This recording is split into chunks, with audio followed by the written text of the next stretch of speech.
Oi, gente, vamos começar aqui nossa revisão 2, tá? Da FGV com os pontos mais importantes. Eu só lembro a vocês, né, que a gente está baseando essa nossa revisão em pontos que aparecem mais aí na prova da FGV, né, para o cargo de fisioterapeuta. E hoje a gente está aqui, ó, nesse tema avaliação traumato-ortopédica e neurofuncional. Depois disso, para as questões que caem menos, a gente vai agrupar assuntos, beleza? Mas hoje a gente vai dar foco aqui porque a gente tem muito assunto para falar sobre isso. E a gente pegou, né, para fazer, para montar essas aulas, a análise das provas anteriores, então, de 2021 a 2024, para fisioterapeuta de diversos cargos, aí, diversas provas que a FGV organizou. Tá? Então, para essa parte de avaliação ortopédica e neurofuncional, eu trouxe aqui alguns destaques, gente. E o que cai muito na prova da FGV são escalas e testes.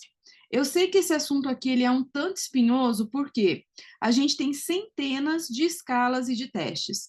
Então, a gente tem que lutar aqui, eu falo lutar mesmo, com aquelas que são as principais, que têm mais chance de cair, mas a FGV vira e mexe, ela coloca alguma surpresa para a gente na prova. Mas o que vai acontecer aqui, pessoal? Pelo menos essas que tem aí, né, histórico de cair na prova da FGV, a gente tem que saber, beleza? Então, vamos lá, vamos começar por essa parte, tá? Olha só, vou trazer aqui para vocês, primeiro, um apanhado de escalas e testes que a gente tem para equilíbrio, tá? Cai muito em prova. Então, acompanha aqui comigo para a gente pelo menos saber o básico, isso aqui tem que guardar, hein, pessoal? Então, ó, tem um teste que chama apoio tandem, que avalia equilíbrio estático. O Time Up and Go, TUG, equilíbrio dinâmico e risco de queda. A escala de Berg, ela é importante. Ela vai avaliar equilíbrio estático e dinâmico. Fiz asterisco nesses dois porque tem um histórico de cair mais frequentemente na FGV. Teste de Romberg, equilíbrio estático. Fez um, medo de queda, marcha tandem, equilíbrio dinâmico, POMA, marcha e equilíbrio, índice de marcha dinâmica, marcha e equilíbrio e o SF36, qualidade de vida. Então, estou trazendo aqui para vocês alguns testes, alguns destaques. Na hora que a gente for comentar a questão, a gente vai falar um pouco mais, mas já adianto para vocês, tudo que a gente falar aqui hoje, que tiver em tabela, que tiver em escala, pessoal, tem que saber de cor, pelo menos para que serve o teste, tá? Que esse aqui é o ponto inicial, vamos dizer assim, o pontapé inicial para a gente poder, né, desvendar aí as questões. Aí eu vou falar outra coisa para vocês que é extremamente importante. Para toda prova de concurso, tá? Mas especialmente para a FGV, pessoal, vamos sempre responder a questão eliminando as alternativas erradas, tá? Então, aquilo que você vê que está obviamente errado, a gente vai eliminar. E depois a gente vai ficar ali, né? Se ficar entre duas, três alternativas, a gente vai escolher a que é melhor. Então, adote esse hábito. Se você não tinha esse hábito ainda com a FGV, adote. Se você não tinha esse hábito ainda com bancas, né, de provas de concurso, adote. Então, a primeira coisa que a gente vai fazer é eliminar as alternativas erradas. Aí, a questão fala o seguinte: a escala POMA, tá? Tá o nome dela aqui, ou escala de Tinit, é comumente utilizada para detectar indivíduos com. A gente acabou de falar da POMA, gente, marcha e equilíbrio.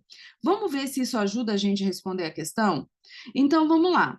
Começa da E. A E fala alteração de força em miótomos do plexo lombosacro. A D fala alteração de força em miótomos do plexo braquial. Poxa, eu acabei de ver que POMA ela vai estar relacionada a marcha e equilíbrio. Talvez a banca não coloque com essas palavras, mas eu sei, gente, que não é força, certo? Então a gente já elimina. Lembra que a gente vai trabalhar com eliminação.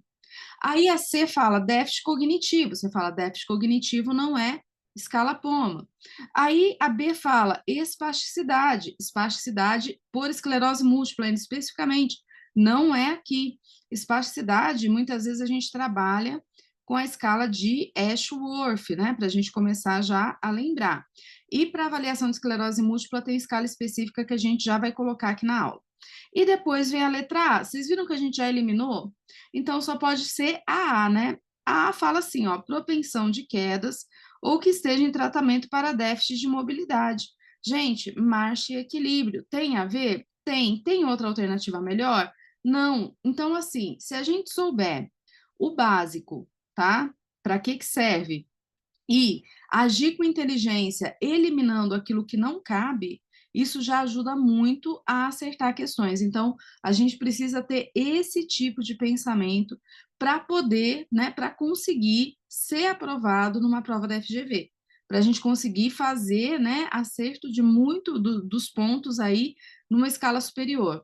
Talvez você nunca tenha ouvido falar na POMA detalhadamente, na escala de Tinit detalhadamente, mas você já viu aqui que é marcha e equilíbrio, então você tem que agir com essa sabedoria, combinado?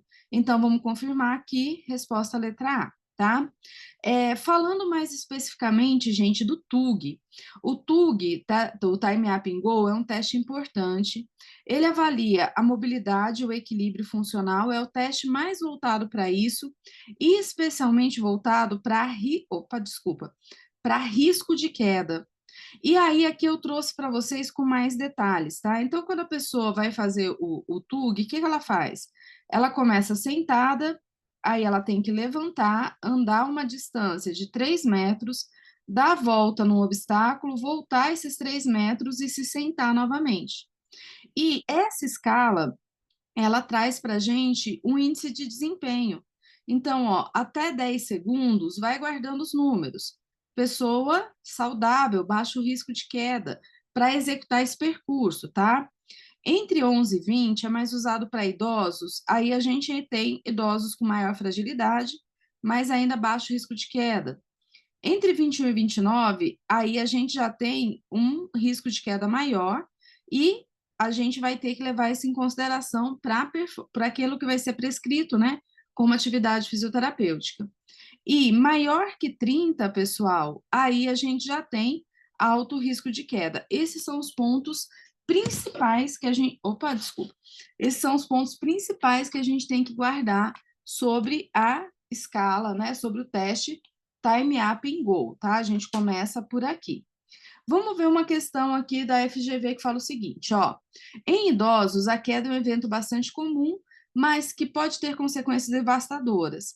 Uma forma fácil de predizer queda, então, ó, predizer queda, risco de queda, é a aplicação do teste. Vamos lá, pessoal, eliminação. Olha só, Gerber, você conhece o teste de Gerber? Você fala assim, eu conheço, né? A gente estuda muito. É de manguito rotador. Então, elimino. Aí você olha assim, teste de caminhada de 6 minutos. Será que avalia risco de queda? Vamos deixar ele aí. Time up and go. A gente já sabe que é essa, né? Mas vamos fazer de conta que a gente não soubesse. Aí aparece D. Kennedy. Gente, Kennedy aqui é o teste de Hawkins-Kennedy, que é um teste também de manguito rotador, tá? E o teste de Ross. Ross é um teste para síndrome do desfiladeiro torácico. Então, a gente já vai acrescentando informação. Vamos supor que a gente tenha ficado entre time up and go e teste de caminhada de 6 minutos. Vamos lá, pessoal. Que alternativa você marcaria? Risco de queda. Time up and go, certo? Teste de caminhada de 6 minutos, a gente normalmente estuda onde? A gente estuda lá na CARD, na respiratória, para capacidade funcional, para avaliar, né, se o paciente consegue fazer o exercício, não consegue, se tem dispneia, se tem alguma comorbidade cardiovascular. Então, nossa resposta é a letra B. Então, gente, muita atenção, tá? Com esses testes que eu disse e com a eliminação de afirmativas. Eu sei que nem sempre a gente vai conhecer, mas aquelas que a gente conhecer, o mínimo que a gente conhecer, a gente tem que trabalhar com inteligência. Por quê? Para no máximo você ficar entre duas alternativas e não entre as 5 para chutar, se for o caso, beleza? Vamos lá. Mais uma questão fala o seguinte, ó. Assinale a opção que indica o instrumento que pode ser usado para avaliar a funcionalidade nos mais diversos perfis de pacientes. Então, ó, diversos perfis de pacientes, principalmente idosos e pacientes com disfunções neurológicas. Então, está dando ênfase aqui a essas duas situações.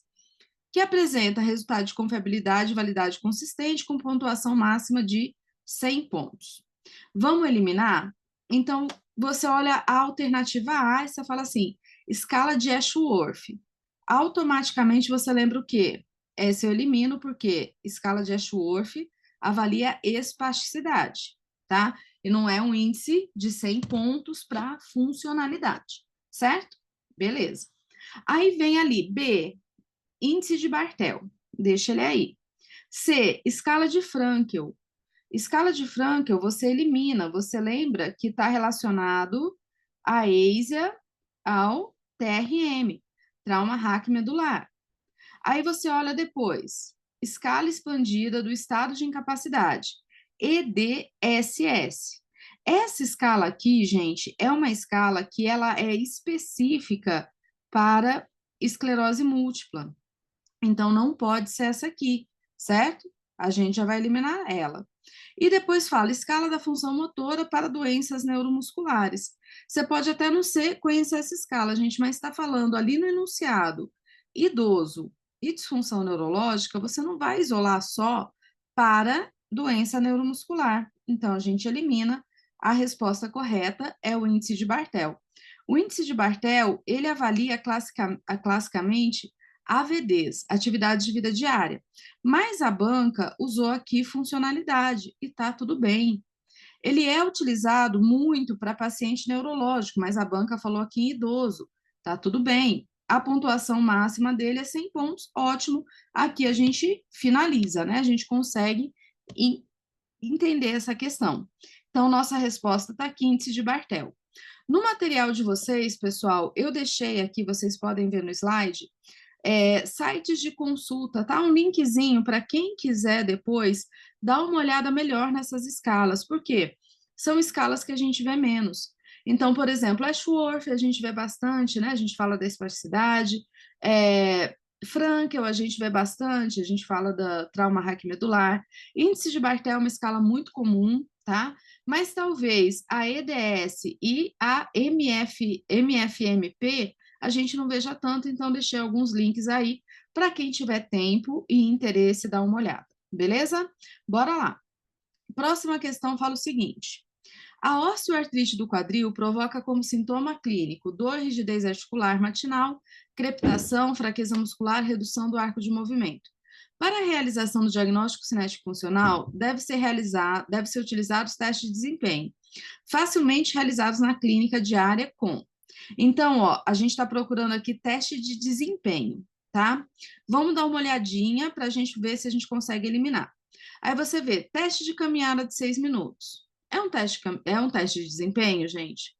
Vamos acabar com isso, gente? Não, não é, tá? Teste de desempenho, você não tá, desculpa, esse teste de caminhada de 6 minutos não está voltado, não está pensando em osteoartrite. Se aparecer doença respiratória cardiovascular, você pensa no teste de caminhada, tá? Então, vou colocar aqui, ó, coração e pulmão. Se não, gente, deixa ele de lado. Aí aparece na B, teste de caminhada rápida de 6 metros. Esse teste nem existe. Então, tome cuidado, porque às vezes a gente fala assim, ai, teste de caminhada rápida de 6 metros. Gostei disso, né? Achei interessante esse nome. Acho que eu vou marcar essa, né? Não conheço, mas vou marcar. Não faça isso, tá, gente? Tenta olhar as outras opções para ver se tem uma melhor. Beleza? Aí aparece na C, teste de sentar e levantar de cadeira por 30 segundos. Bem, posso não conhecer, mas vou deixar ela aqui. Parece um teste de desempenho? Sim, levantar e sentar é uma forma de desempenho, de atividade. Aí aparece na D, teste neurodinâmico.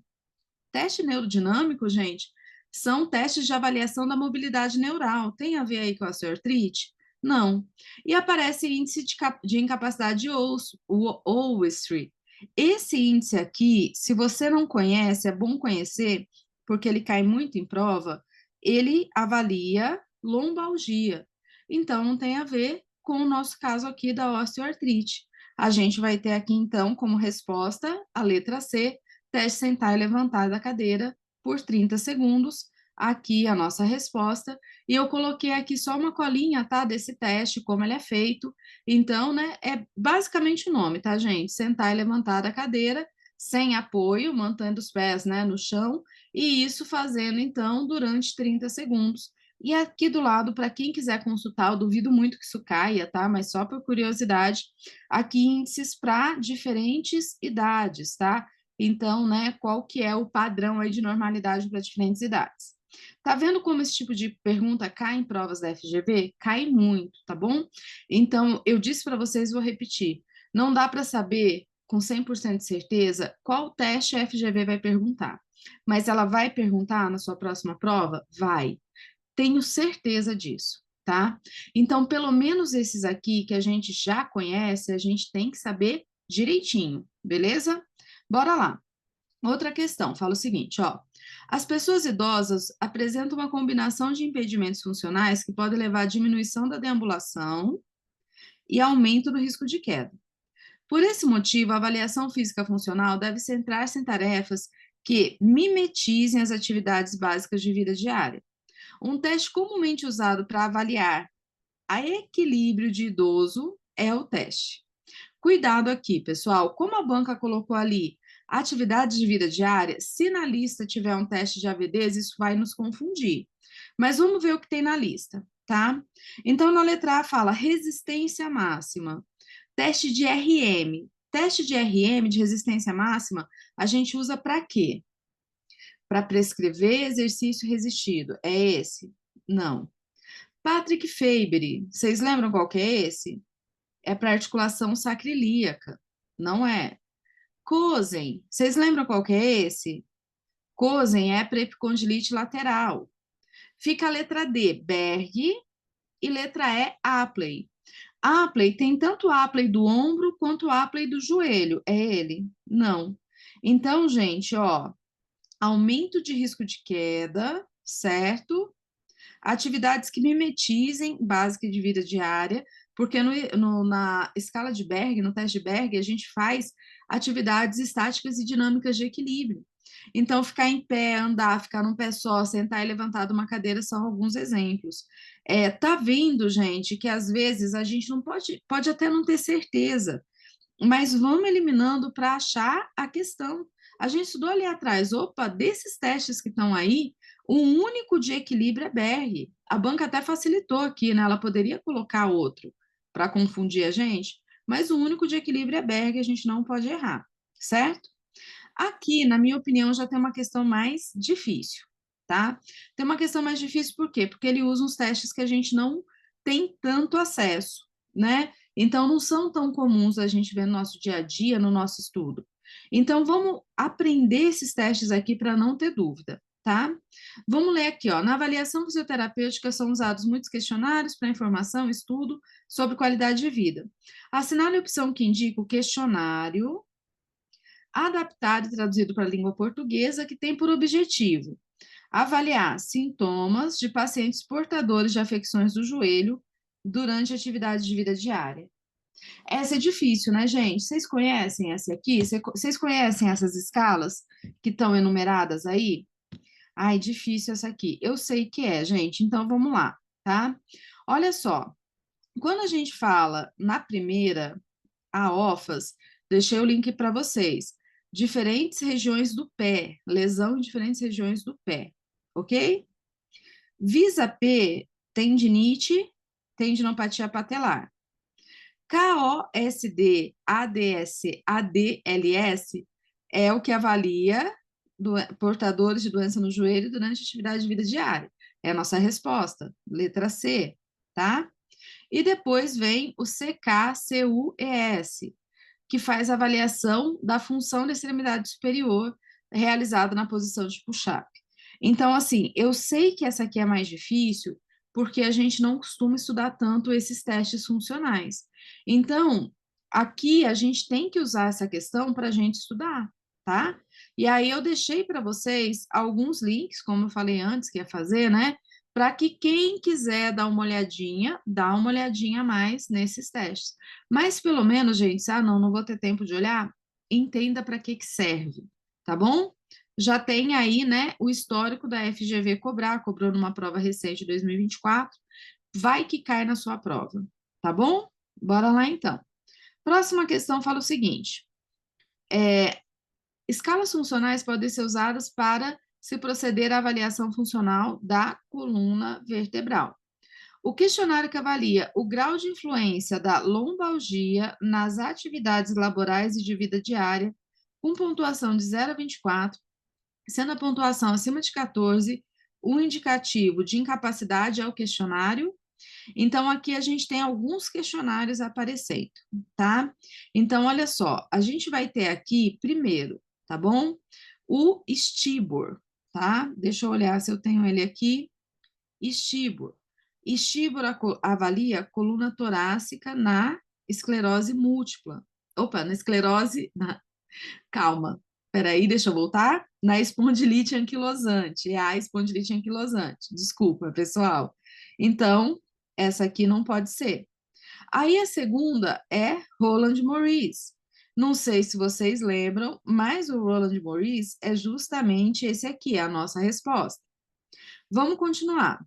Depois a gente tem o SBST. Tenho aqui? Tenho. Esse aqui, gente, ele fala do risco de mau prognóstico no tratamento primário, considerando fatores psicossociais classificados em baixo, médio e alto risco. Não é avaliação em vida diária. Mas assim, gente, é difícil, por quê? Porque é um teste de coluna também. Aí na segunda, na D vem neck. Neck é o quê, gente? Pescoço. Então é lombalgia? Não. De qualquer forma, eu deixei aqui, tá? O NDI também, que vai ser um questionário justamente para dor inespecífica na cervical, cervicalgia. E depois vem o índice ODI, tá?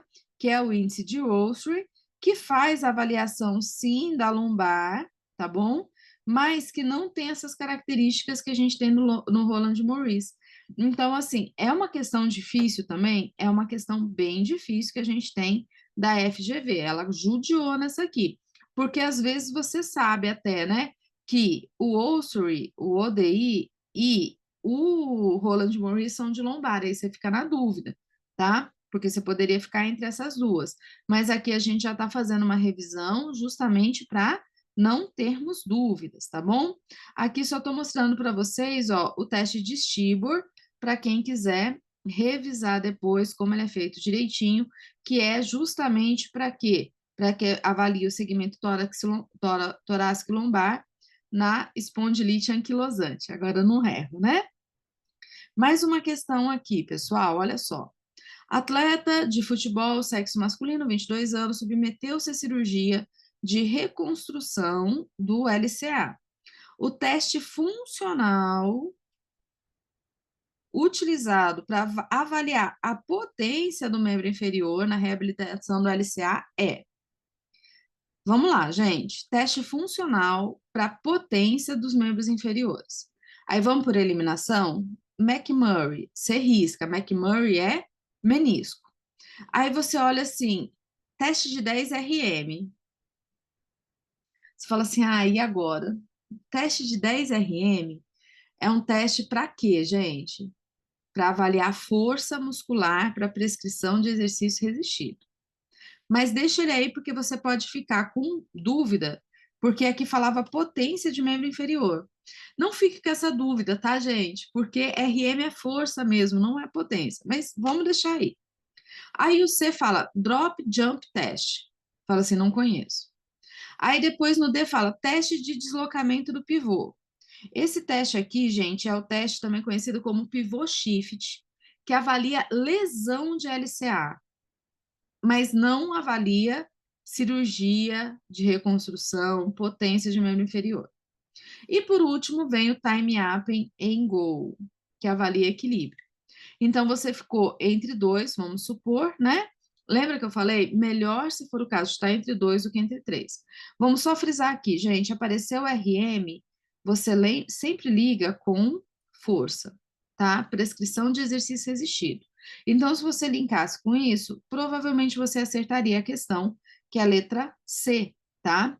E eu trouxe mais informações desse teste aqui para vocês guardarem também, tá joia? Então, ó, esse teste aqui, ele foi sugerido para ser utilizado na triagem de risco de lesão de LCA. tá? Então, foi feito um estudo para isso. Então, ó, eles observaram, por exemplo, nesse estudo, que 9 atletas com lesão confirmada LCA mostraram mais ângulos e momentos de abdução do joelho e maior força de reação ao solo. O aumento do momento do valgo do joelho durante a aterrissagem tem sido reportado como um fator preditivo, prospectivo para a lesão do ligamento cruzado anterior, com sensibilidade 78, especificidade 67. Então, trouxe aqui para complementar, e aqui como é feito esse teste, tá? Como é avaliado, beleza? Então, assim, gente, testes funcionais, né? A gente está falando de testes funcionais e escalas, caem muito em provas da FGV. Aqui eu trouxe para vocês as principais que a gente já viu caindo recentemente. Então, pelo menos esses aqui a gente tem que saber de cor, tá? Então, guardem aí, deem uma olhada, deem uma revisada, que é importante. A gente também tem testes especiais, aqueles testes ortopédicos, que costumam cair na prova. E assim, gente, nem adianta ter medo de teste ortopédico. Então, vou falar outra coisa aqui que é importante da FGV, tá? Se tem duas coisas obrigatórias que você tem que saber para a prova da FGV, são testes especiais, dermátomos e miótomos. Eu falei duas, né? São três. Testes especiais, dermátomos e miótomos. Guarda isso. Professora, não sei, não gosto. Você quer passar? Quero passar. Estuda, tá? Não tem para onde fugir aqui. Beleza? Vamos dar uma olhadinha, então. Fiz uma seleção de testes e de questões, tá? Então, ó, pessoal, mínimo que a gente tem que saber. Aparece aqui para a gente primeiro testes de quadril, certo? Vocês estão vendo aí na tela? Sim, estamos vendo. Então, ó, quadril, Ober, L, Thomas, Patrick O'Freibe e Trendelenburg. Ober, trato iliotibial, tensor da face lata. L, reto femoral. Thomas, ilio-psoas e reto femoral. Tá falando o que esses testes avaliam principalmente, tá? Freibe, disfunção na sacroiliaca, lombar ou quadril, ou espasmo ilio-psoas. E Trendelenburg, fraqueza do glúteo médio e do glúteo mínimo, mais especialmente o glúteo médio. Se tiver que escolher entre um e outro, escolha glúteo médio. Já vamos falar um pouquinho mais sobre ele. Os que mais caem, gente, L, lembra sempre que L, ele é feito em decúbito ventral, barriga para baixo, tá? Por que que eu tô falando isso para vocês? Porque é importante a gente diferenciar de Thomas. Embora, ó, L, ele avalia principalmente reto femoral, e Thomas, ele vai avaliar ilipsoas e reto femoral. É diferente? É claro, né? Se fosse o mesmo teste, não precisava ter dois, certo? Mas Thomas, gente, decúbito dorsal, tá? Lembra sempre disso, tá bom? Ó, ventral, ventral, não tem E? Tem. L. Parece bobagem, mas às vezes na hora da prova ajuda, tá? Dorsal, não tem O? Tem, né? Thomas, ok? Então lembra disso, parece bobagem, mas às vezes na hora da prova ajuda. E depois tem o teste de Trendelenburg. Eu até deixei aqui, gente, um slide completo aí, mas eu vou dar uma dica aqui preciosa para vocês. Ó, primeira coisa, qual é o músculo principal que é avaliado que está lesionado? Glúteo médio. Apareceu algum sinal de Trendelenburg ou glúteo médio na sua prova? Você vai fazer o seguinte, ó, você desenha a pelve, você desenha o pé de apoio, tá? Então, essas duas coisas aqui você desenha primeiro. Então, ó, pé de apoio, glúteo médio do lado do pé de apoio, a pelve cai para o lado contrário e o tronco desvia para o mesmo lado do glúteo médio fraco, que é o do pé de apoio. Então, aprende a fazer esse desenho, qualquer questão que cair, você não vai errar, tá? Outra forma de guardar aqui, gente. Então, no quadril, dos principais testes, tá?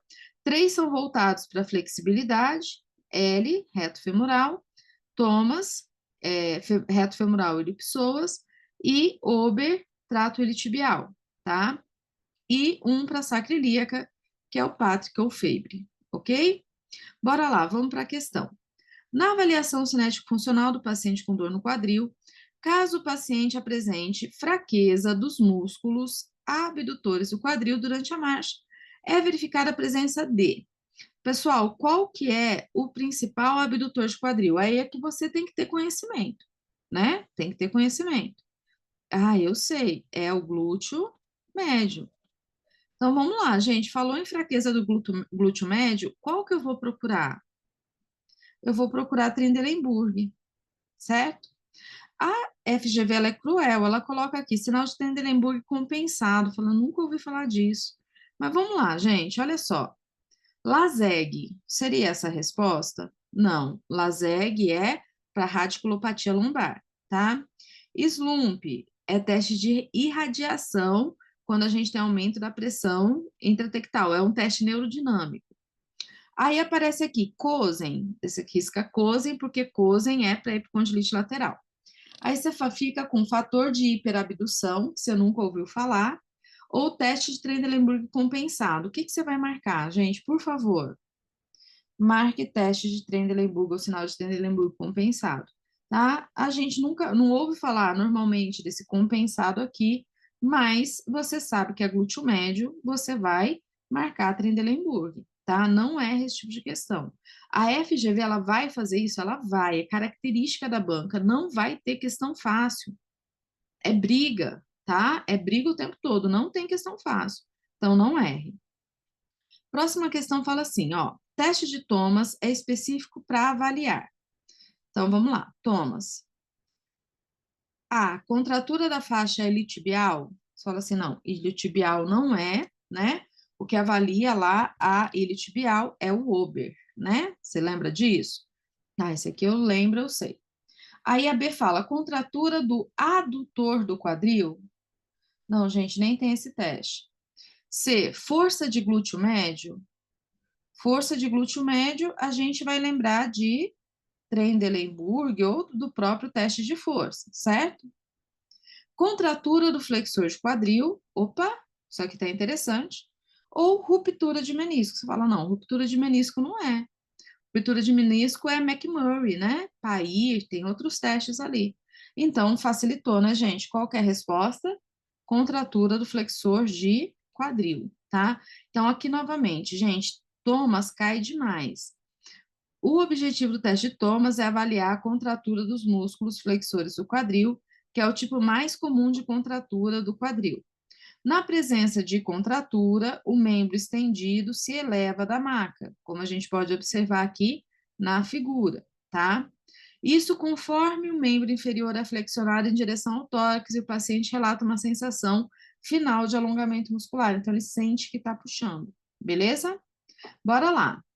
Joelho, cai muito também? Cai muito. Então, como eu disse, eu selecionei aqui algumas coisas para a gente rever. Joelho, a gente tem que lembrar sempre de alinhamento patelar, femoropatelar, ângulo que em homens é menor.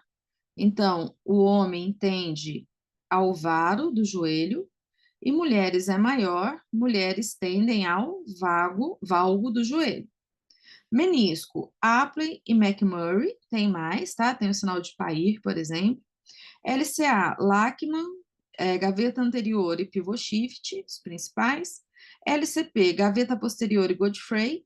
E eu coloquei aqui o teste de calcânio também, de ruptura de tendão calcâneo, que é o teste de Thompson, que sempre cai muito em provas. Então, vamos lá, pessoal.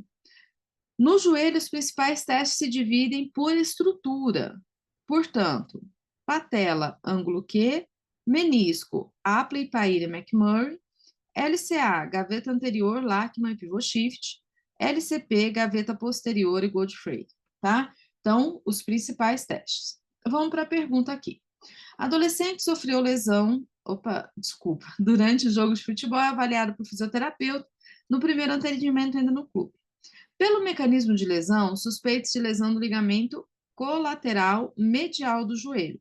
Ah, esse aqui a gente não falou, não, mas vamos tentar acertar mesmo assim, tá? Nesse contexto, o teste clínico específico a ser realizado para avaliar a integridade é Lachman, é Lachman, gente? Você fala não. Lachman é LCA. É Apley? Não, você fala não. Apley é menisco.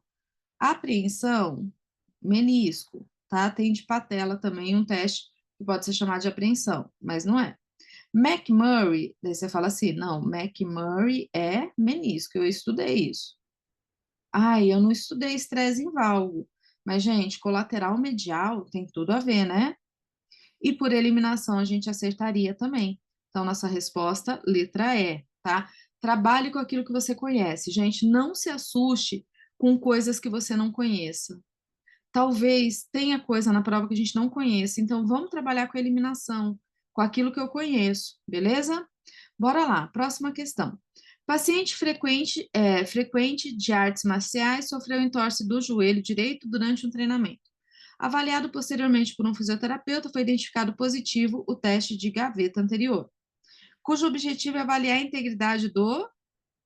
Aqui, gente, eu até me recuso a fazer a eliminação, né?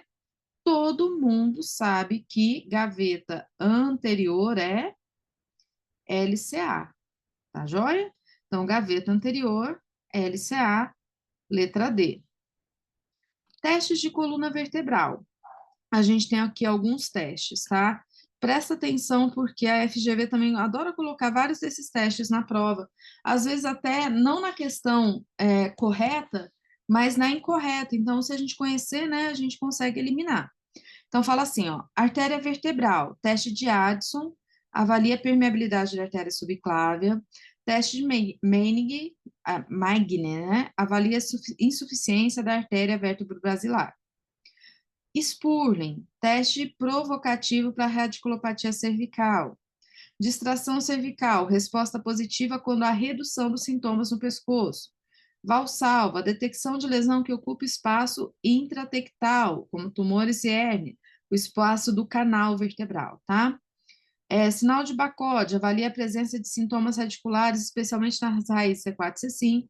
Sharp por C, avalia a integridade do ligamento transverso e instabilidade da coluna cervical. Tem que guardar? Tem, pessoal. Vai por mim, tá? Acredita. Bora lá então, ó. Na coluna cervical, podemos dividir os testes da seguinte forma: testes provocativos, que aumentam o sintoma, Spurling, Valsalva e Bacode. Teste de alívio, que diminui o sintoma, distração cervical. Teste de estabilidade ligamentar, Sharp por C. Ok? Guardaram aí? Ai, professora, eu não guardei agora. Pessoal, a gente está estudando aqui, reta final, né, para a prova, e depois, se você não guardar a informação, revisa, tá? Então, eu estou dando para vocês todas as dicas que podem facilitar o caminho aí, né, para acertar questões da FGV, tá? Então, o restante é com vocês. Revisa, beleza? Bora lá. Lombar, os principais. LASEG, avalia a dor lombar associada a cialtalgia compressiva inflamatória. Índice de Schober, avalia a limitação no grau de flexão da coluna lombar. O SLUMP, gente, é um teste neurodinâmico, tá? Então, avalia a mobilidade do sistema neural. E Milgram avalia força dos músculos abdominais e irritabilidade intratectal, se tem alguma coisa no canal vertebral comprimindo a medula. Destaque, LASEG, tá? Avalia dor lombar associada a ciatalgia compressiva inflamatória, como fazer, tá aqui, decúbito dorsal, eleva a perna, o paciente é positivo se já começa a sentir sintomas de radiação com 30 a 60 graus. Aí vem a FGV e coloca essa pergunta aqui na prova. Adulto jovem corredor de curta distância em provas de finais de semana apresentou dor lombar com irradiação para membro esquerdo. Aí aparecer isso aqui, gente, você vai direto nas alternativas procurar o quê? LASEG. Daí você olha ali, ó, Duchenne, Kerning, Grudzinski, Bradak, Bonet. Falei assim, nossa, e agora? Não tem LASEG, né? Vamos continuar lendo. A avaliação fisioterapêutica conduzia para a hipótese diagnóstica de lombociatalgia. Foi realizado o teste de elevação de membro inferior sintomático estendido em busca do sinal de LASEG, mas pouca reprodução de sintomas. Sendo assim, o fisioterapeuta realizou a dorsiflexão do pé, consolidando o teste. Esse teste, gente, que parece o LASEG, mas que faz dorsiflexão do pé associada, é qual? Então, vamos lá. Se fosse para eliminar, você concorda comigo que você eliminaria do Duchenne, tem nada a ver, tá? Kerning é um teste de patela. Brudzinski é um teste de meningite. E aí você fica entre Bragard, desculpa, pessoal, Bragard e Bonnet. E aí? Ai, não sei, nunca ouvi falar. Então, vamos ouvir falar, gente? É Bragard. Então, presta atenção aqui, eu coloquei a diferença para vocês, tá? Então, sinal de Lazegue e Bragard é realizado se o paciente tiver referido dor lombar com irradiação, sinais indicativos de compressão radicular. Pode detectar comprometimentos L5 e S1. Consiste na elevação do membro inferior do paciente com o joelho estendido, segurando em torno do calcanhar. O paciente decúbito dorsal relaxado. Esse é o LASEG. No caso de compressão, ocorre dor no trajeto nervo ciático. A dorsiflexão do pé, com agravamento da dor, confirma esse sinal. Deve-se observar o grau de elevação que a dor e a sua localização. O sinal de Lazegue é positivo quando surge dor abaixo do joelho e em menos de 60 graus, sendo que até 30 graus sugere hernia discal, então mais grave. O aumento da dor na perna afetada, quando a perna oposta é elevada, confirma a presença de dor radicular e indica um sinal cruzado positivo. De qualquer forma, gente, qual que é o destaque aqui? Então, quando a gente só eleva o membro inferior com o joelho estendido, é Lazegue, certo? Quando você faz dorsiflexão do pé, é Bragard. Então, tá aqui, tá bom? A diferença, Lazegue segura no tornozelo, Bragard faz dorsiflexão. Ok? Guardaram? Sacana FGV, né? Sacana, porque a gente normalmente só estuda Lazegue. Mas é esse o nível de prova que a gente espera, tá? Não espero nada abaixo disso. Vamos lá, outra questão. Durante treino de musculação, a adulto de 42 anos apresentou dor na região cervical com irradiação para a cintura escapular. Fez contato telefônico com o fisioterapeuta de sua confiança na tentativa de um diagnóstico. O profissional propôs um teste simples, o qual o paciente pode realizar sem a necessidade de um examinador presente, na tentativa de reproduzir os sintomas. Trata-se do teste. Vamos lá, gente. Compressão de Jackson para fazer compressão. Dá para fazer sozinho? Não. Tensão? Não, precisa de alguém. Tração cervical? Precisa de alguém. Spurling e Valsalva é o que fala, é o que fica. Aí você olha aqui e você fala assim, eu estudei isso. Spurling, teste provocativo de raiz cervical e Valsalva, detecção de lesões que ocupam o espaço cervical. Ah, esses dois aí caberiam, até caberiam, gente, mas o detalhe da questão é o seguinte, ó, o paciente tem que realizar sozinho. Qual que ele pode realizar sozinho? Valsalva, que até a gente fala, né, quando a pessoa tem algum determinado problema, para ela evitar fazer manobra de valsalva, porque a pessoa mesmo faz. Então, nossa resposta é valsalva, aqui tá só a manobra como é feita, tá? E no caso da cervicalgia, se a pessoa tiver, né, aumento dos sintomas, ele é positivo. Próxima questão. Mulher, 40 anos, procurou fisioterapeuta para avaliação com queixa de lombalgia crônica. É importante investigar nessa condição qualquer déficit de força muscular concomitante à queixa. Então, está falando em força. Considerando o exposto, para avaliar a força do músculo paravertebral da coluna lombar, o teste mais adequado é. Vamos lá, gente. Thomas é? Não. Fournier, vamos fazer de conta que a gente não conhece? Schober é? Não, Schober é mobilidade. Laseg é? Você fala, não, Laseg avalia cetalgia. Para avaliar força, gente, vai aparecer ali, ó, muscular, manual e Fournier. Vamos fazer de conta que você não sabe o que que é de Fournier, tá? E aí você vai falando lá, poxa, força. Será que avalia força muscular manual ou será que eu anoto esse outro? Não, gente, anota força muscular manual, tá? Falou em força, força muscular manual, essa aqui é a nossa resposta. Vamos lá, mais alguns testes com histórico aí de cair na prova da FGV. Cotovelo, punho e mão, tá? Então, teste Flinkstein avalia Deckervine. Compressão do mediano, Fallen e Tina, são os principais. Epicondilogia lateral do cotovelo, Cosen e Mil. Atenção que isso aqui a FGV coloca muito nas provas, tá? Seja na resposta certa ou na errada. Teste de Allen, permeabilidade dos vasos que suprem a mão e teste de compressão no canal de Gaio, se há compressão do nervo ulnar. Aqui, pessoal, só alguns exemplos, tá? Ai, desculpa que saiu cruzado aqui, ó. Teste de fala invertido. O de fala invertido que é o sinal da oração, tá? Saiu aí cruzado, então toma cuidado na hora de for estudar. Síndrome do túnel do carpo, compressão do nervo mediano. E aqui, ó, do ladinho, teste de Tinel, que é aquele que percute no nervo. Cosen e Mil. Então, a gente já viu, pessoal, que epicondilite lateral, teste de epicondilite lateral, tem um histórico, né? Esses nomes já aparecer. Se vocês olharem questões anteriores, vocês vão ver que aparece. Então, vamos lá. Teste de Cosen, epicondilite lateral, teste de Mil, epicondilite lateral. Aqui uma pequena separação. Para avaliar Decker-Weiner de Fixten, síndrome de túnel do carpo, fala invertida e Tinel, epicondilite lateral, Cosen e Mil, compressão do nervo ulnar, canal de Gaio, permeabilidade da mão, Allen. Algumas vezes alguns alunos perguntam assim, e a epicondilite medial? Gente, o teste de epicondilite medial chama teste de epicondilite medial. Então, não costuma cair em prova, vocês podem imaginar, né? Por quê? Bora lá. A epicondilite lateral, mais conhecida como cotovelo de tenista, é uma condição patológica dos músculos extensores comuns, em sua origem no epicôndilo lateral. Acerca do assunto, assinale a opção que indica o teste ortopédico que pode ser utilizado para avaliação, epicondilite lateral. Qual que você vai procurar? Cosen ou Mil, certo?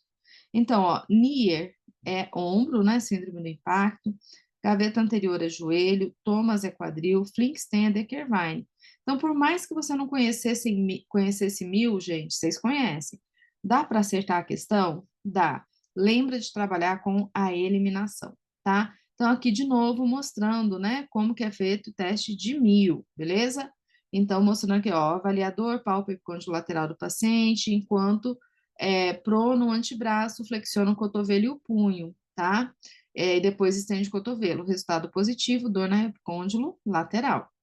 Mais uma questão. Idoso, 72 anos, recorre ao fisioterapeuta queixando de fraqueza muscular, propensão palmar e dormência na região ternar da mão esquerda. Pô, já deu uma dica, né? Qual a hipótese diagnóstica de síndrome do túnel do carpo? Pô, a banca já ajudou. O teste específico a ser realizado pelo profissional para identificar a compressão do nervo mediano é. Quando aparece assim, a gente tem até medo, né, gente? Porque a gente já sabe, isso aqui é um clássico, né? O teste de Fallen. Então, não é a extensão do dedo. Allen, lembra permeabilidade. Addison, permeabilidade. Trendelenburg, quadril, né? Glúteo médio. Então, nossa resposta, Fallen. Esses são os pontos de atenção, tá? E depois a gente entra na seara aí de questões de avaliação ortopédica. Aqui, na minha opinião, gente, tem algumas coisas que a FGV, ela pesa um pouquinho mais a mão. Algumas coisas fáceis, mas algumas questões aí que vocês vão perceber que tem um pouquinho mais de peso e a gente tem que considerar isso, né, para poder estudar e para poder acertar a questão, tá? Então, assim, falou em ortopedia, neuro, a gente tem que lembrar da escala de Oxford, gente. A gente tem que lembrar da avaliação da força muscular. Tá? Tem que lembrar, beleza? Tem que saber. Isso aqui, ó, é obrigatório conhecer. É feijão com arroz fisioterapeuta, a gente faz isso todo dia, não é? Então, vamos lá, pessoal. Só relembrando, tá? A força é 5 quando ela é normal. O que que é isso? Mobilidade completa contra a resistência acentuada contra a gravidade. 4 é boa, mobilidade integral contra a ação da gravidade e certo grau de resistência, não resistência total. 3, regular, movimento e amplitude de movimento normal contra a ação da gravidade. 2, fraca, mobilidade em todos os sentidos normais, com eliminação da gravidade. 1, mínima, sinal de discreta contratilidade, sem movimento da articulação. 0, ausente, não se observa sinal de contração. Gente, normalmente esse tipo de questão, se perguntar força, são questões fáceis, todo mundo vai acertar. O que pode ficar mais difícil é se a banca falar assim, ó, é força normal. Aí você tem que lembrar que normal é 5. É boa, você tem que lembrar que boa é 4. tá? Então, essa coluna aí que fala dessa nomenclatura. Mas vamos lá ver uma questão. Ó, em recuperação funcional após artroscopia do ombro direito, um paciente de 45 anos apresentou grau 3 de força muscular para a flexão do antebraço direito durante a avaliação fisioterapêutica por meio do teste muscular manual. A interpretação do resultado deste teste significa que o paciente, grau 3, realizou o movimento completo contra alta resistência? Não, isso aqui é grau 5. B, realizou o movimento completo com uma resistência leve? Não, isso é grau 4. C, realizou o movimento completo contra ação da gravidade? Esse é o 3. Mas vamos lá. D, realizou o movimento completo sem resistência, inclusive da ação da gravidade? Então, esse aqui é 2. E E, não foi capaz de realizar o movimento, apenas esboçou contração, 1. Então, aqui tá fácil, né, gente? Essa aqui foi muito fácil, tipo de questão que a gente não pode errar de jeito algum. E aí, a FGV, ela pesa a mão. Por quê? Porque ela coloca questões como essa. Essa aqui não vai bastar a gente saber qual é a classificação da força. A gente tem que lembrar como faz o teste. Então, gente, isso aqui tem que saber pelo menos a anatomia. Porque se a gente souber a anatomia, a gente consegue imaginar. Se a gente souber função muscular, a gente consegue, por eliminação, entender. Mas se não souber nem anatomia, nem função muscular, aí fica muito difícil, tá? Então, essas daqui vão entrar na categoria de questões difíceis. Vamos lá, a figura acima, na verdade, aqui do lado, tá bom? Essa figura aqui, representa o fisioterapeuta aplicando força oposta à flexão do joelho, rodando internamente a tíbia. Então, tá fazendo a flexão e rotação interna. Esse movimento é teste para o músculo adutor da coxa. Você fala assim, não, adutor eu sei que não é. Isquiotibiais mediais. Glúteo máximo, você fala assim, não, glúteo máximo eu não sei eu sei que não é. E bíceps da coxa. E você fala assim, ah, essa musculatura aqui de trás. Aqui atrás eu tenho os isquiotibiais, mas o bíceps da coxa também tá aí. E agora? Gente, rotação interna, isquiotibiais mediais. Bíceps da coxa, ele faz flexão com rotação externa. Então, lembra que eu falei? Se a gente souber a ação muscular, a gente não precisa sofrer tanto estudando a posição de todos os músculos, até porque nessa altura do campeonato não vai dar tempo, tá? É muita coisa. Mas a gente tem que saber pelo menos a anatomia, senão a gente não acerta a questão, tá? Anatomia, função muscular. Outra questão fala o seguinte, ó, o teste muscular manual requer o posicionamento adequado para que o fisioterapeuta possa aplicar pressão ou resistência de uma maneira que permita a resposta ideal. Para um teste de força do grupo rotador medial, com uma menor fixação escapular, então você pensa que é rotador medial do ombro. O paciente deve ser posicionado preferencialmente em decúbito dorsal, decúbito ventral, decúbito lateral, sentado ou em pé. E aí, gente, o que vocês pensam? Qual que é a dica aqui? Menor fixação escapular. O que a banca quer dizer aqui, gente? Que o paciente vai ter que fazer menos força voluntária para fixar a escápula. Então, a escápula já está estabilizada. Em qual posição a única que a escápula está estabilizada? Quando a pessoa está em decúbito dorsal, que ela está deitadinha assim, ó. A escápula está estabilizada. Se a gente olhar as outras alternativas, ó, ventral a escápula está solta, lateral, se tiver, né, para cima, mas mesmo se estiver embaixo, está solta, sentado está solto, em pé está solto. Então, a posição seria aqui decúbito dorsal. A gente tem que prestar atenção naquilo que a banca está dizendo. Presta bastante atenção no que ela está dizendo, porque a FGV, ela é safada. Ela coloca os negócios aí para deixar a gente maluco. Então, você tem que ser melhor que ela, tá? Você tem que ser melhor que o avaliador da FGV. Fala assim, ó, cara, eu sou muito melhor que você, tá? Então, interprete as questões. Mais uma questão, gente, que dessas que eu falei para vocês, que para mim são questões aí chatinhas da FGV. Então, fala assim, ó, um professor e pesquisador procura o seu fisioterapeuta com o objetivo de melhorar a flexibilidade de membros inferiores, pois passa muitas horas na sua atividade laboral sentado. O fisioterapeuta solicita que ele se sente sobre o tatame de avaliação. Abrace uma das pernas, flexão da coxa, e aproxime-a do tronco, mantendo o outro membro inferior estendido. E tente tocar os dedos do pé. Essa posição tem de objetivo avaliar. Imagina a posição. Você conseguir imaginar? Na hora da prova, se cair uma questão, você tem que imaginar, tá? Seria mais ou menos isso aqui, tá, gente? Só que na questão ali, opa, desculpa, ele tá falando para a pessoa abraçar o joelho aqui, tá? Que eu não encontrei nenhuma imagem que eu poderia usar com a pessoa abraçando, mas essa perna aqui estaria abraçada, tá bom? Vai avaliar o quê, gente? Alternativa A: restrição de alcance do membro superior do mesmo lado da perna estendida. Aí você fala assim, isso aqui não sei. B, flexibilidade para flexão da coluna. Você fala assim, e outra que eu não tenho certeza, pode ser. C, contratura dos músculos posteriores da coxa e perna no lado estendido. Opa, essa aqui me parece melhor. D, amplitude de movimento do tornozelo. Você fala, não, isso aqui não. Flexibilidade global e bilateral da cadeia muscular anterior. Se falasse até posterior, eu poderia pensar, né, gente? Mas não. E aí, gente, qual que fica melhor aí? Será que para uma pessoa que trabalha sentado e que quer melhorar a flexibilidade do membro inferior, o teste seria para alcance do braço? Não, né? E a gente fica entre flexibilidade da coluna lombar e uma contratura dos músculos posteriores da coxa. Gente, a dica principal, ela tá aqui, ó. A pessoa trabalha sentada. Então, quando a gente está sentado, a gente está com o quadril a 90 graus, joelho a 90 graus. E a musculatura posterior da coxa, ela tende a encurtar, tá? Eu sei que é uma questão difícil, poderia ficar em dúvida. Agora, outra questão também, gente, é que quando a gente coloca a perna aqui, não nessa posição que está na imagem, mas quando a gente dobra a perna, a gente não faz tanto esse movimento da lombar. A gente faz um movimento maior do membro inferior. É difícil, né? É.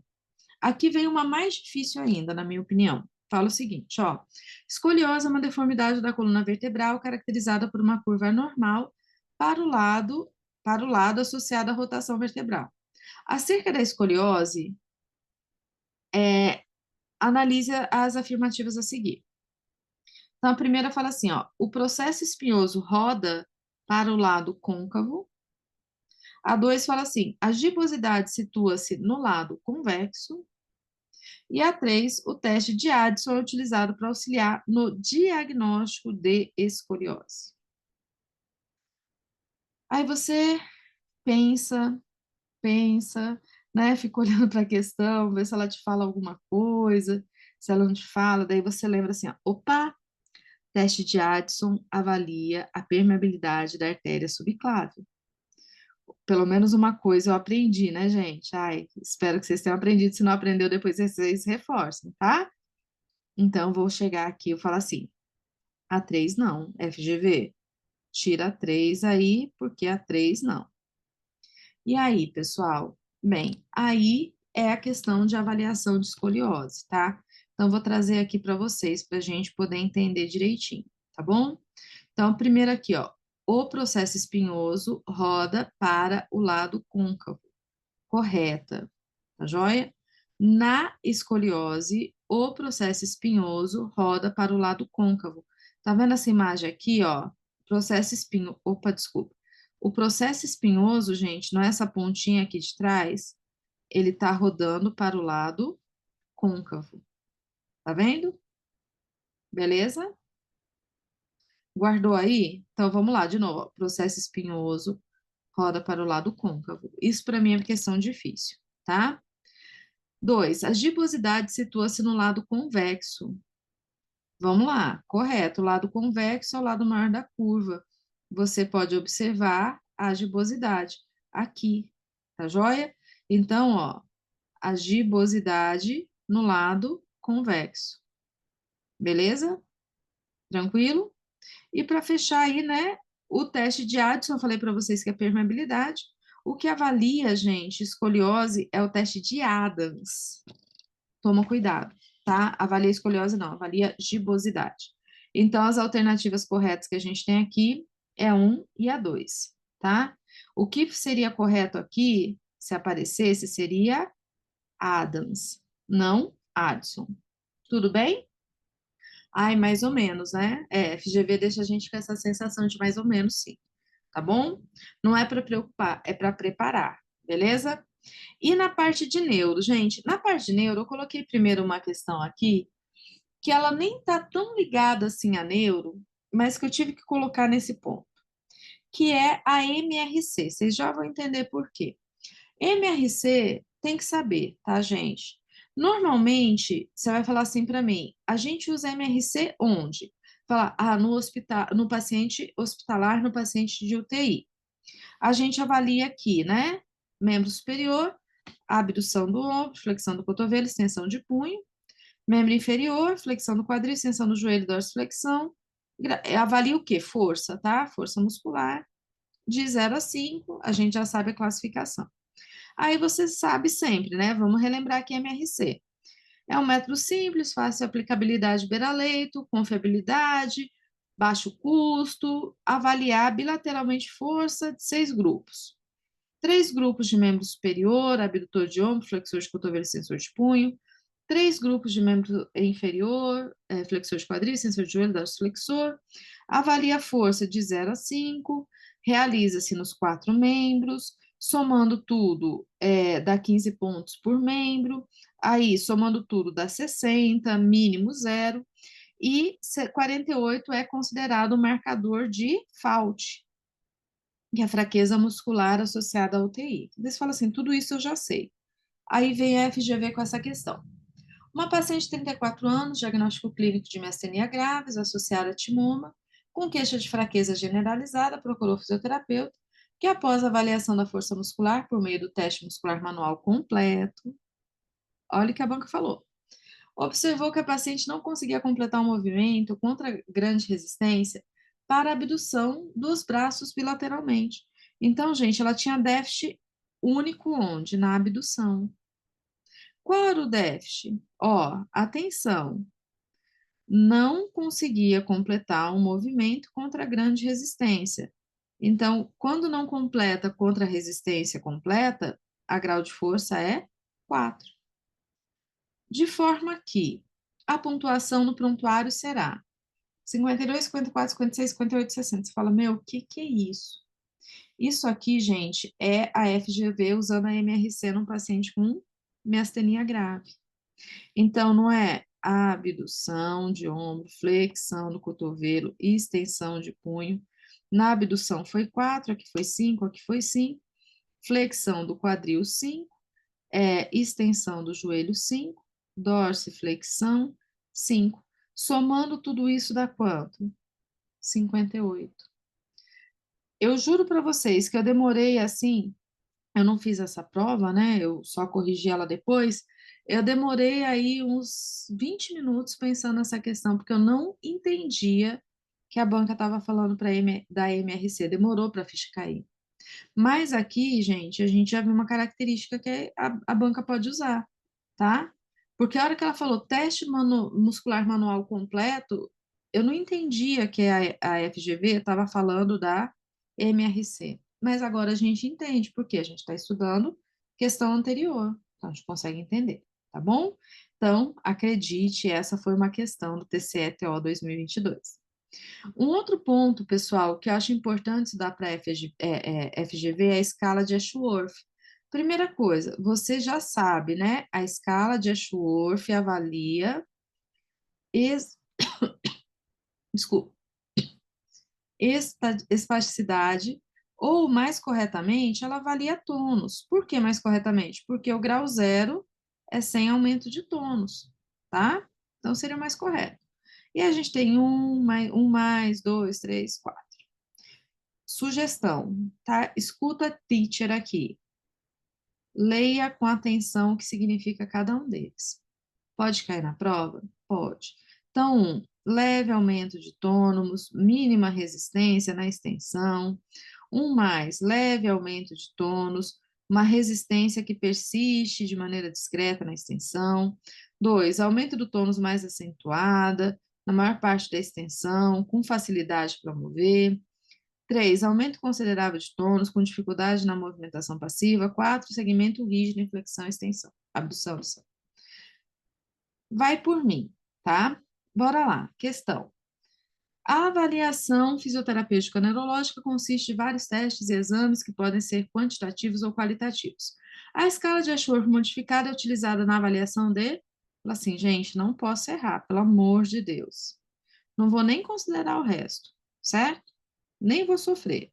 Espasticidade, tá? Outra coisa importante nas provas da FGV, gente, dermátomos e miótomos. Dermátomos, território cutâneo inervado por raiz dorsal, ou seja, pela raiz sensitiva.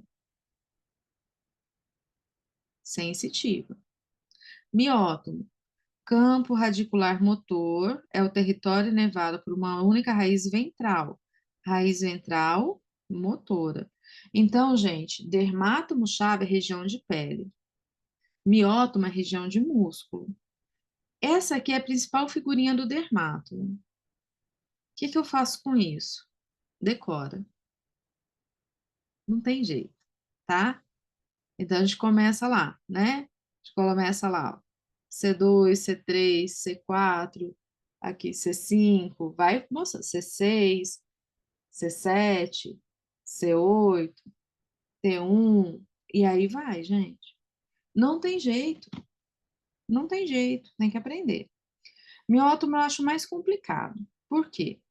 Miótomo pode cair assim, ombro, C5 e C6, abdutores, rotadores laterais.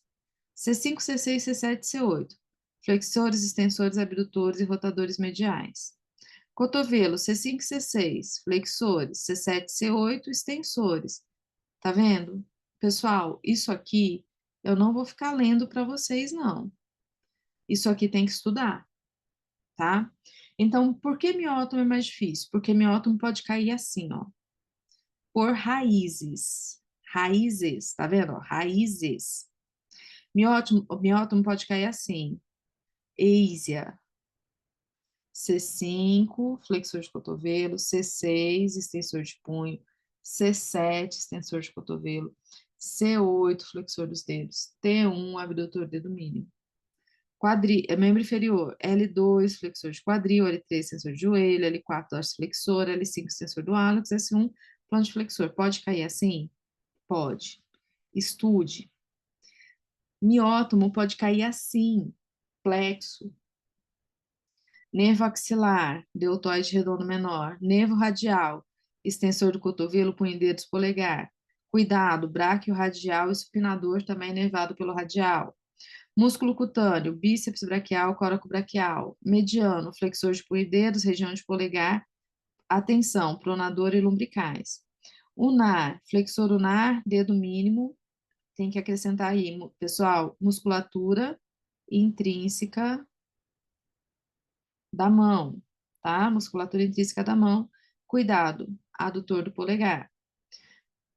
Membro inferior, obturatório, adutores de quadril, femoral, flexor de quadril e extensor de joelho. Glúteo superior, abdutores rotadores internos. Aqui entra o glúteo médio, tá? Que é importante pra gente.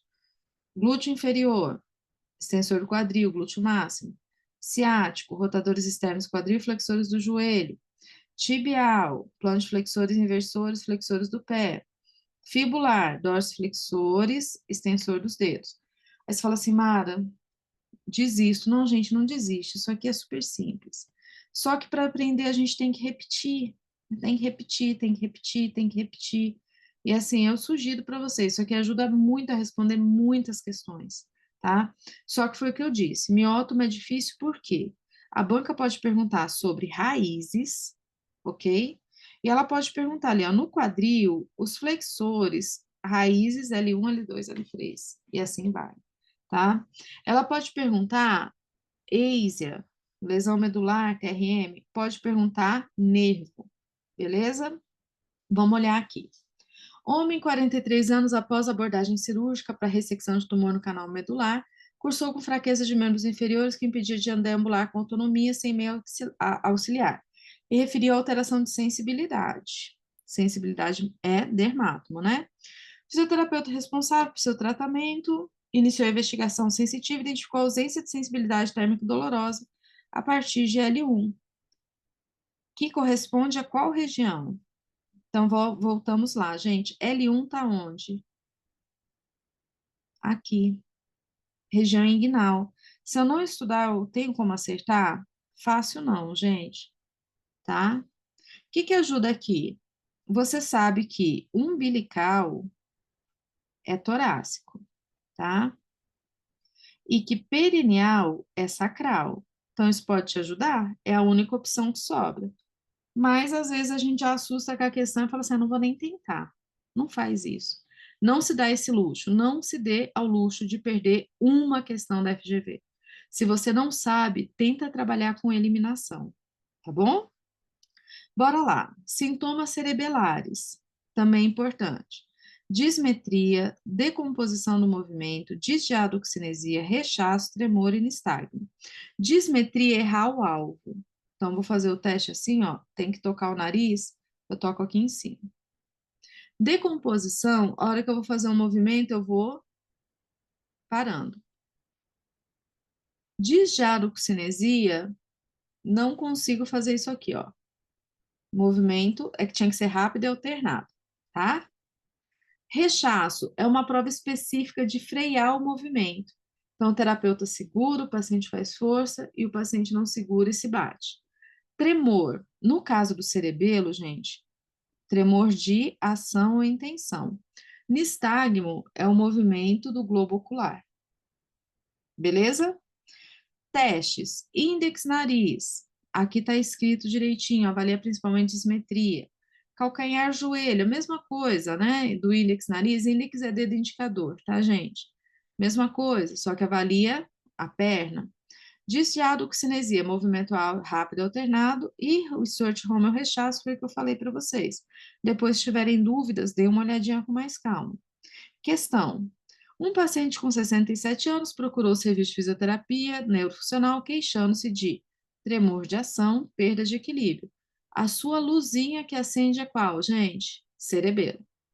Ao suspeitar de lesão cerebelar, o fisioterapeuta sugeriu realizar um teste para analisar a capacidade do paciente a atingir determinado alvo, verificando se se apresenta dismetria. Esse teste é conhecido como Romberg, daí você lembra lá do começo da aula? Não, Romberg é equilíbrio. Índex, nariz, índex, gente, você já sabe que é esse aqui, né? Atingir o alvo, dismetria, é esse aqui, mas vamos lá. Laseg, daí você fala assim, não, Laseg é para radiculopatia. Rechaço eu expliquei para vocês, né? Que é frear o movimento.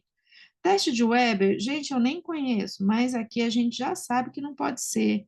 É teste de índex nariz. Aqui aparece índex nariz índex, pode aparecer só índex nariz, pode aparecer índex índex, índex é dedo indicador. Último detalhe importante. Sempre lembrar, compressão nervosa. Você pode até não saber todos os detalhes, mas o básico você tem que saber. Nervo radial, síndrome de Ottenberg, principal sinal punho caído. Nervo mediano, túnel do carpo, dor noturna e queimação na região do polegar. Nervo ulnar, canal de Gaio, mão em garra.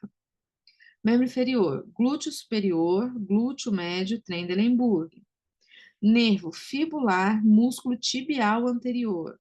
Pessoal, cuidado com a pegadinha. É clássico de concurso. A gente tende a achar que o tibial anterior é inervado pelo tibial, não ele é inervado pelo fibular. Então, vamos de novo. Nervo fibular, músculo tibial anterior, marcha escarvante, tá? Pergunta. Ai, já saiu com a resposta, mas tá bom, vamos lá. Pergunta fala o seguinte: indivíduo sexo masculino, 42 anos, com histórico familiar de hanseníase, apresenta um exame físico com hipotrofia dos músculos hipotenados e hiperextensão da falange proximal do quarto e quinto quirodátilos, da mão direita. Gente, você viu isso aí? Primeira coisa que você vai lembrar é de quem? Pelo amor de Deus, fala para mim. Você vai lembrar do nervo ulnar, certo? Sim, você estudou ali atrás, ó, nervo ulnar, dedo mínimo, tá? Então, por menos que você saiba, isso aqui você tem que saber. Mas vamos continuar aqui. Com consequente flexão parcial da falange média distal, dos mesmos dedos, além de referir fraqueza ou segurar o objeto. Considerando o caso exposto, o fisioterapeuta suspeita de neurite do mediano, nem vou continuar, gente. Mediano é polegar.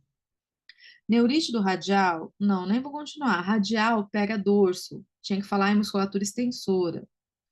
Monoparalisia associada a fenômenos de Renault, sinal típico de síndrome reumatológica. Você fala assim, hanseníase é doença reumatológica? Você fala assim, professora, agora você me pegou. Não, gente, não é, tá? Não sofre. Doença infecto-contagiosa. D. Polirradículo neuropatia do ulnar e mediano. Falou alguma coisa do mediano ali em cima?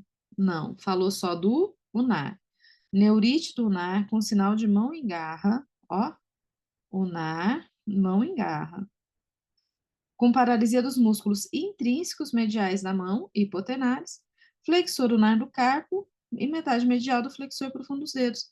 Lindo, gente, maravilhoso. Você sabia por quê? Porque você estudou, tá? E aqui, de novo, pessoal, fechando essa aula, eliminação, ok?